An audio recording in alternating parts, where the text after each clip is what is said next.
అప్పుడు ఆ జింకపిల్ల, నువ్వు నా తల బదులు కాళ్ళు పట్టుకున్నప్పుడే తెలిసింది అని చెప్పింది తెలివిగా. అప్పుడే అక్కడికి ఒక బుజ్జి నక్క రావటాన్ని గమనించింది జింకపిల్ల. వెంటనే అదిగదిగో ఆ నక్కను తింటే నీ అస్వస్థత మాయమవుతుంది, దాన్ని పట్టుకో అంటూ ఆ బుజ్జి నక్కను చూపించింది. సరేనంటూ ఆ జింకపిల్లను వదిలిపెట్టింది ముసలి. ఒడ్డుకు చేరిన జింకపిల్ల బతుకు జీవుడా అనుకుంటూ ఎదురుగా ఉన్న బుజ్జి నక్క ఆగమన్నా ఆగకుండా పరిగెత్తింది.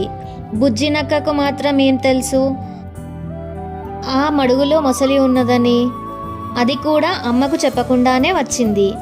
ఆ జింకపిల్ల వలె అది నీళ్లు తాగటానికి మడుగులోకి దిగింది. అప్పుడు ఆ మొసలి బుజ్జినక్క కాలును పట్టుకొని, నా అస్వస్థతకు నీ మాంసమే మందని ఆ జింకపిల్ల చెప్పింది. నిన్ను తిని నా అస్వస్థతను పోగొట్టుకుంటాను అన్నది మొసలి మామ ఆనందంతో.